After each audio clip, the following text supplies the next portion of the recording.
أعوذ بالله من الشيطان الرجيم. قل هذه سبيلي أدعو إلى الله على بصيرة أنا ومن اتبعني وسبحان الله وما أنا من المشركين.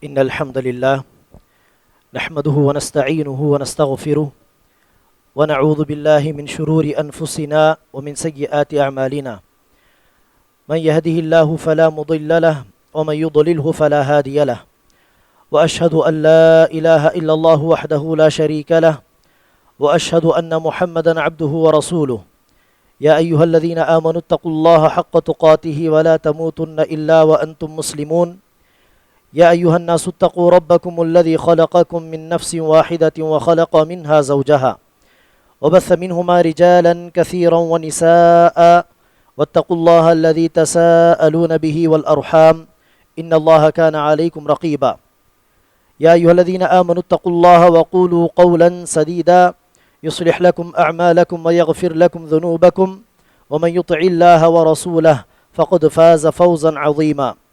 أما بعد فإن خير الحديث كتاب الله وخير الهدي هدي محمد صلى الله عليه وسلم وشر الأمور محدثاتها وكل محدثة بدعة وكل بدعة ضلالة وكل ضلالة في النار.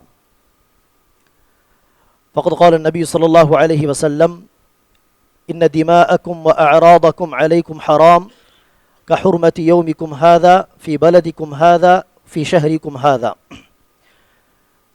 محترم حضرات، اللہ تبارک و تعالیٰ نے جو دین جو شریعت ہم کو عطا کی ہے، اس شریعت کے اندر اللہ تبارک و تعالیٰ نے حرام و حلال واجب جیسے بہت سارے احکام نازل فرمائے. ان تمام احکام کے پیچھے اہل علم علماء بتاتے ہیں کہ 5 مقصد پوشیدہ ہیں جن کو مقاصد شریعت کہا جاتا ہے. وہ 5 مقصدیں کیا ہیں؟ پہلا عظیم مقصد یہ ہے کہ لوگوں کے دین کی حفاظت ہو، لوگوں کے دین کو محفوظ کیا جائے. اس کی بنیاد پر اللہ تبارک و تعالیٰ نے توحید پر قائم رہنے کو واجب قرار دیا اور شرک کرنے کو سب سے بڑا گناہ بتایا. اور دوسرا ایک عظیم مقصد ہے حفظ النفس، لوگوں کے جان کی حفاظت کرنا. اسی کی بنیاد پر اللہ تبارک و تعالیٰ نے قتل و غارت گیری کو حرام قرار دیا اور کسی کی مدد کرنے کو، جان بچانے کو فرض کفایہ قرار دیا. اور تیسرا عظیم مقصد ہے حفظ المال، لوگوں کے مال کی حفاظت کرنا. اسی کی بنیاد پر اللہ تبارک و تعالیٰ نے چوری، ڈکیتی، گھپلا کرنا، ان تمام چیزوں کو حرام قرار دیا اور مال کی حفاظت کو واجب قرار دیا. اور اسی طرح چوتھا مقصد ہے حفظ العقل، لوگوں کے عقل کی حفاظت کرنا. اسی کی بنیاد پر اللہ تبارک و تعالیٰ نے ہر وہ چیز جو انسان کے عقل کو زائل کر دے، دور کر دے یا بدلا دے، ان تمام چیزوں کو اللہ نے حرام قرار دیا، جیسے کہ نشہ آور چیزیں، شراب پینا. اور اسی طرح ان 5 مقصدوں میں ایک اہم مقصد یہ ہے حفظ النسب والاعراض، لوگوں کے حسب و نسب کی حفاظت کرنا، لوگوں کے عزت و آبرو کی حفاظت کرنا. اسی کی بنیاد پر اللہ تبارک و تعالیٰ نے گالی گلوچ کو حرام قرار دیا، کیونکہ گالی گلوچ سے کسی کی عزت پامال ہوتی ہے. اسی مقصد کی بنیاد پر اللہ تبارک و تعالیٰ نے غیبت کو حرام قرار دیا، بہتان تراشی کو، الزام لگانے کو حرام قرار دیا. آج میری گفتگو کا موضوع یہی الزام تراشی، بہتان تراشی ہے. یہ تمام چیزیں، غیبت کرنا، بہتان لگانا، یہ تمام چیزیں ایک مسلمان بھائی کے عزت و آبرو سے کھلواڑ کرنا ہے، برسر عام اس کی عزت کو نیلام کرنا ہے، اس کی حرمت کو پامال کرنا ہے، جو کہ اللہ تبارک و تعالیٰ کی نگاہ میں ایک عظیم گناہ ہے، بہت بڑا گناہ ہے.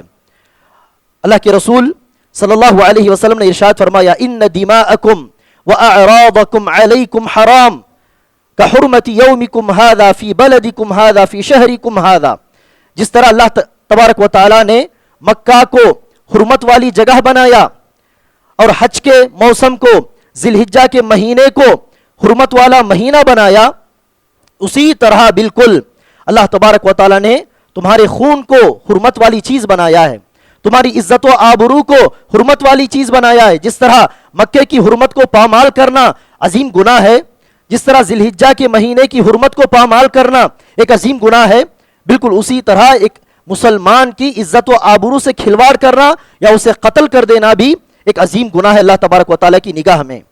یہاں تک کہ اللہ کے رسول صلی اللہ علیہ وسلم نے کعبے کو دیکھا، کعبے کو دیکھ کر ارشاد فرمایا کہ تو کعبے کی اس دیوار کو، کعبے کی اس بلڈنگ کو دیکھ کر کہا کہ اللہ تبارک و تعالیٰ نے تم کو بڑا بابرکت، بڑا حرمت والا بنایا ہے، لیکن ایک مومن کی حرمت تم سے بھی زیادہ عظیم ہے۔ صحیح حدیث کے اندر یہ بات مذکور ہے۔ تو کعبے کی عزت، کعبے کی حرمت ہمارے دل میں ہمیشہ ہوتی ہے، تو اسی طرح ہر مسلمان کی عزت و آبرو اللہ تبارک و تعالیٰ کے نزدیک بہت عظیم ہے۔ یہ چیز بھی ہمارے ذہن و دماغ میں ہمیشہ رہنا چاہیے۔ تو اسی کی بنیاد پر اللہ کے رسول نے، اللہ تبارک و تعالیٰ نے غیبت کرنے کو حرام قرار دیا، کیونکہ غیبت سے ایک انسان کی عزت و آبرو متاثر ہوتی ہے، اس کی عزت سے لوگ کھلواڑ کرنے لگتے ہیں۔ اللہ کے رسول نے صحابہ کرام سے پوچھا اتدرون ما الغیبۃ، غیبت کیا ہے تم جانتے ہو؟ صحابہ کرام نے کہا اللہ و رسولہ اعلم، اللہ اور اس کے رسول بہتر جانتے ہیں۔ اللہ کے رسول نے کہا ذکرک اخاک بما یکرہ، تمہارے بھائی کے تعلق سے دوسروں کے سامنے ناپسندیدہ چیز کا ذکر کرنا، یہی غیبت ہے۔ فوراً صحابہ کرام نے پوچھا اللہ کے رسول ان کان فیہ ما نقول، جو برائی ہم بیان کر رہے ہیں لوگوں کے سامنے کسی بھائی کے بارے میں، واقعی وہ برائی اس کے اندر موجود ہو تب بھی وہ غیبت ہے؟ اللہ کے رسول نے کہا یہی تو غیبت ہے۔ ان لم تکن فیہ ما تقول فقد بہت، اگر ایسی بات تم نے کر دی اپنے بھائی کے تعلق سے دوسروں کے سامنے جو کہ اس کے پاس ہے ہی نہیں، اس کے اندر وہ برائی ہے ہی نہیں، تو یہ بہتان ہے، یہ الزام لگانا ہے، یہ بہتان تراشی ہے۔ غیبت کے تعلق سے اللہ تبارک و تعالیٰ نے قرآن کے اندر سورہ حجرات کے اندر بیان کیا کہ غیبت کرنے کی مثال بالکل اسی طرح ہے جس طرح ایک مسلمان مردار مسلمان بھائی کے گوشت کو کھانا، اس کو سوچتے ہوئے بھی ہم ناپسند کرتے ہیں، تو بالکل اسی طرح غیبت کرنا بھی اتنی شنی حرکت ہے، اتنی بری حرکت ہے۔ حسن بصری رحمہ اللہ کے تعلق سے آتا ہے، کسی نے حسن بصری رحمہ اللہ کی غیبت کی کسی مجلس میں، اس مجلس کا ایک شخص آیا حسن بصری رحمہ اللہ سے کہنے لگا کہ اس مجلس میں فلاں شخص نے آپ کے بارے میں غیبت کی ہے، برائی بیان کی ہے۔ حسن بصری رحمہ اللہ بجائے اس کے کہ غصہ ہوئے، خوش ہوئے اور چند چیزیں اٹھائیں تحفتاً اور اس کے آدمی کے ہاتھ میں سونپ دیا اور کہا جاؤ، جس نے میری غیبت کی ہے یہ چیزیں میری جانب سے تحفتاً اس کو دے دو۔ دیتے ہوئے یہ کہنا کہ جو تحفہ آپ نے حسن بصری کو دیا ہے وہ بہت بڑا تحفہ ہے، عظیم تحفہ ہے، حسن بصری سے بس اتنا ہی تحفہ وہ دے سکے ہیں، تو اس طرح کہہ کر دو۔ کیا مطلب؟ جب کبھی ہم غیبت کرتے ہماری نیکیاں اٹھا کر ہم ان لوگوں کو دے دیتے ہیں جن کی برائی ہم بیان کرتے، غیبت کرتے۔ ہم یہ سمجھتے ہیں کہ ہم برائی بیان کر کے اپنے دل کی بھڑاس نکالتے ہیں، ایسی بات نہیں۔ ایک حبیب، ہمارا محبوب، ہم جسے پسند کرتے ہیں اس کے حق میں بھی ہم کیا پسند نہیں کریں گے؟ ہماری نیکیاں اٹھا کر اپنے ماں باپ کو دے دینا، اپنی نیکیاں اٹھا کر بیوی بچوں کو بانٹ دینا۔ خود اپنے حبیب کو، اپنے پسندیدہ لوگوں کو نیکیاں بانٹنا ہم پسند نہیں کریں گے، لیکن جب ہم غیبت کرتے ہیں بجائے اس کے کہ ہم بھڑاس نکال کر اپنی نفرت کو ظاہر کرتے ہیں، بلکہ ہم اپنی نیکیاں اٹھا کر ان لوگوں کو دے دیتے ہیں۔ تو اس نے حسن بصری کو اپنی نیکیاں دی، حسن بصری بس دنیاوی تحفہ اس کو دے سکے۔ اس لیے سلف میں سے بعض نے کہا، کسی بزرگ نے کہا اگر مجھے کسی کی غیبت کرنی ہو تو میں سب سے پہلے اپنے ماں باپ کی غیبت کروں گا، کیونکہ میرے ماں باپ ہی میری نیکیوں کے سب سے بڑے حقدار ہیں۔ تو غیبت کرنے سے ہماری نیکیاں ضائع ہو جاتی ہیں، جس کی ہم غیبت کرتے ہیں اس کے حق میں وہ نیکیاں چلی جاتی ہیں۔ تو غیبت اتنی بری چیز ہے، تو بہتان تراشی تو اس سے بھی بڑا گناہ، کسی پر الزام لگا دینا، کسی پر تہمت لگا دینا، یہ تو غیبت سے بھی بڑا گناہ ہے۔ کتنا بڑا گناہ ہے؟ اللہ کے رسول صلی اللہ علیہ وسلم نے بہتان لگانے کو, تہمت لگانے کو, کسی پر الزام لگانے کو بھیجا. 7 بڑے گناہوں میں اس کا تذکرہ کیا. السبع الموبقات, اللہ کے رسول نے کہا اجتنبوا السبع الموبقات, انسان کو ہلاک و برباد کر دینے والی 7 بڑے گناہوں سے تم دور رہو, بچے رہو. شرک کرنا, جادو کرنا, قتل کرنا, سود کا لین دین, اور یتیم کے مال کو ہڑپ لینا, جنگ کے میدان میں پیٹ دکھا کر بھاگ آنا. اور انہی 7 بڑے گناہوں میں اللہ کے رسول نے کہا پاکیزہ عورتوں پر تہمت لگا دینا. تہمت کئی قسم کے ہو سکتے ہیں. یہ کہنا کہ فلاں نے مال ہڑپ لیا, فلاں نے چوری کی ہے, فلاں نے آپ کے خلاف سازش کی ہے, فلاں نے آپ کے بارے میں ایسی ایسی بات کی ہے. اس طرح بہت سارے تہمتیں ہو سکتے ہیں. اس میں سے سب سے بڑی تہمت, سب سے بڑا بہتان جو ہے وہ زنا کے تعلق سے, کہ فلاں نے زنا کر لیا ہے, فلاں شخص زانی ہے, فلاں عورت زانیہ ہے, نعوذ باللہ. تو یہ تہمت سب سے بڑی تہمت. عائشہ رضی اللہ عنہا کے خلاف جب تہمت لگائی گئی تو اللہ تبارک و تعالیٰ نے سورہ نور کی ابتدائی آیتیں نازل فرمائی. سورہ نور کی ابتدائی آیتیں آپ پڑھیے, بغور پڑھیے, بہت ساری عبرتیں ہم کو حاصل ہوں گی تہمت کے تعلق سے. تہمت لگانا نہیں چاہیے, تہمت میں شریک نہیں ہونا چاہیے. اس طرح بہت ساری چیزیں ہم کو اس قصے کے حوالے سے معلوم ہوں گی. اور تہمت لگا دینا, الزام تراشی, اس کا انجام بہت برا ہے. اس دنیا میں بھی برا ہے اور آخرت میں بھی برا ہے. اللہ تبارک و تعالیٰ کہتا ہے انہی آیتوں میں, سورہ نور کی آیتوں میں, وَتَحْسَبُونَهُ حَيِّنًا وَهُوَ عِنْدَ اللَّهِ عَظِيمٌ. تہمت لگانے کو, بہتان تراشی کو تم معمولی سمجھتے ہو, حالانکہ اللہ کی نگاہ میں یہ بہت عظیم گناہ ہے, بہت بڑا گناہ ہے. اب اس کا انجام کیا ہے؟ خود اسی دنیا میں اللہ تبارک و تعالیٰ کی پھٹکار ہوگی ایسے لوگوں پر. تہمت لگانے والوں پر اللہ تبارک و تعالیٰ کی لعنت اترے گی. اللہ نے انہی آیتوں میں کہا لعنوا فی الدنیا والآخرہ. ایسے لوگوں پر دنیا میں بھی اللہ کی لعنت, آخرت میں بھی اللہ کی لعنت. اس دنیا میں بھی وہ اللہ کی رحمت سے دور, آخرت میں بھی وہ اللہ کی رحمت سے دور. اور اسی دنیا میں کسی نے بالخصوص زنا کے تعلق سے تہمت لگا دی اور وہاں پر اسلامی حکومت ہو, تو اللہ تبارک و تعالیٰ کا فیصلہ یہ ہے کہ اس الزام لگانے والے پر, تہمت لگانے والے پر 80 درے برسائے جائیں گے, 80 کوڑے لگائے جائیں گے. اسی دنیا میں اس کی یہ سزا. اور اسی دنیا میں تہمت اور بہتان کی یہ سزا بھی ہے کہ مظلوم کی بد دعا اللہ تبارک و تعالیٰ کے پاس فوراً قبول ہوتی ہے. اللہ کے رسول نے کہا اتقی دعوت المظلوم, مظلوم کی بد دعا سے بچو, مظلوم کی بد دعا سے بچو. اس کا مطلب کیا؟ ظلم نہ کرو. تم ظلم کر کے اس بندے کو اس بات پر مجبور نہ کرو کہ وہ تمہارے خلاف اللہ سے دعا کر بیٹھے, بد دعا کر بیٹھے.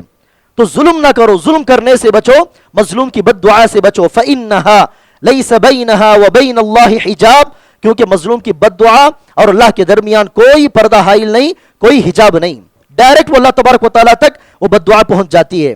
دوسری روایت میں اللہ کے رسول نے کہا کہ جب کوئی مظلوم بد دعا کر دیتا ہے تو اللہ تبارک و تعالیٰ اس بد دعا کو آسمانوں کی طرف اٹھاتا ہے.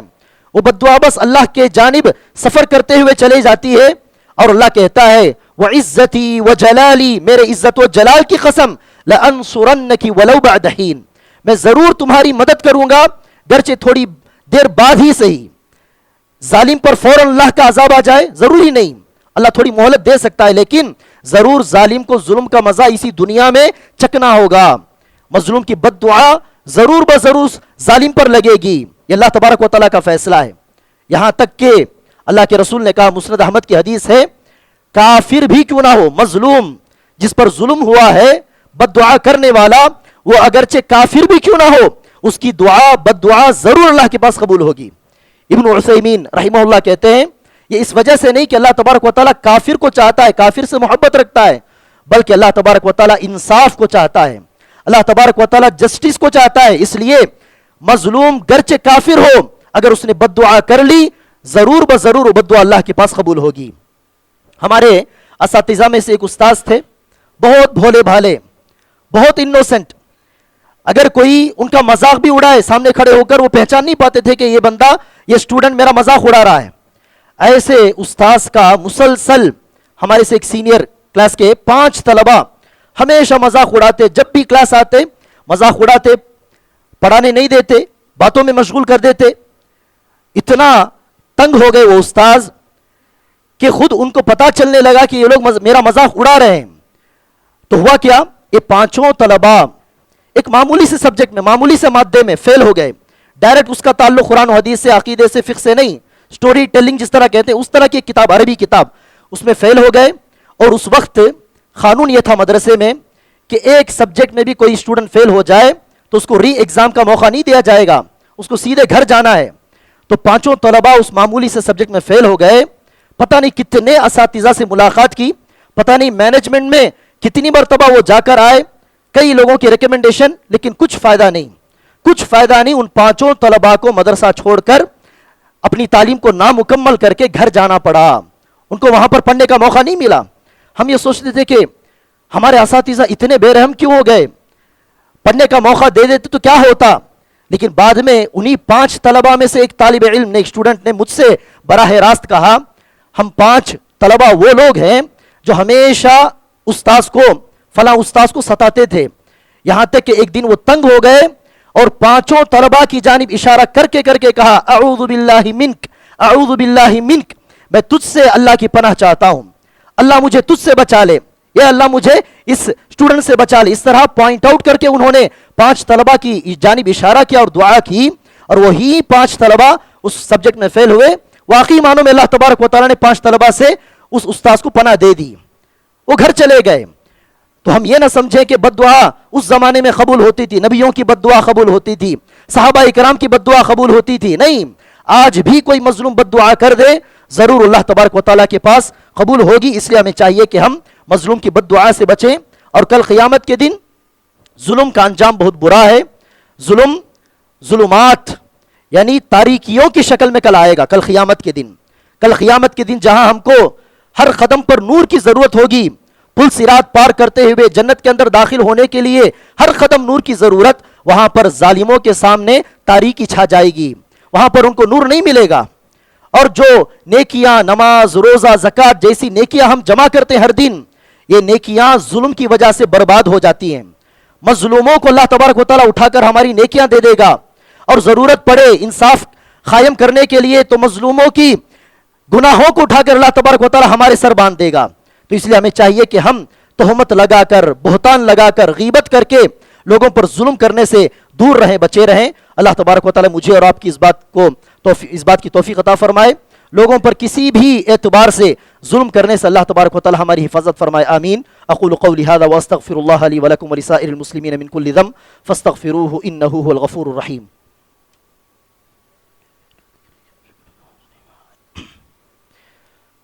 الحمد لله رب العالمين والصلاة والسلام على رسوله الكريم نبينا محمد وعلى آله وأصحابه أجمعين وعلى من تبعه بإحسان إلى يوم الدين. أما بعد.